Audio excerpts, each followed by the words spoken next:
شیخ السلام علیکم۔ وعلیکم السلام ورحمۃ اللہ وبرکاتہ۔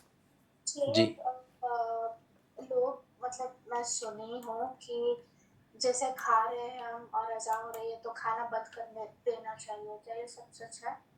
ایسا کچھ بھی نہیں ہے، کھانے کے بیچ میں ہم اذان کے کلمات کا جواب دیں۔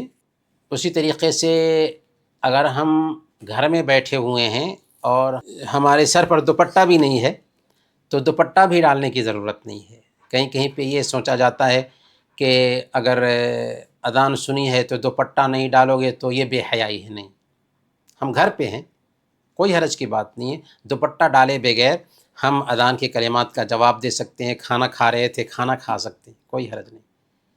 بس یہ ہے شیخ کہ اذان کے کلمات کا جواب دینا ہے۔ جی جی شیخ، اور جیسے ہم کھانا کھا رہے ہیں تو سر پہ دوپٹہ رہنا چاہیے، یہ صحیح ہے؟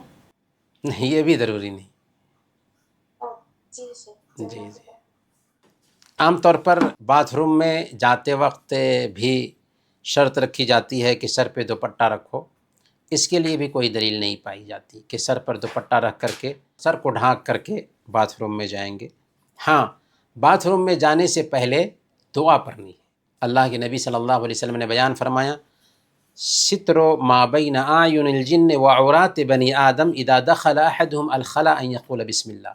جب تم میں سے ایک آدمی بسم اللہ کر کے باتھ روم میں داخل ہوتا ہے تو شیطان اور انسان کے بیچ رکاوٹ پیدا ہو جاتی ہے، تو شیطان ہمارے اعضاء کو، ہمارے جسم کو نہیں دیکھ پاتا۔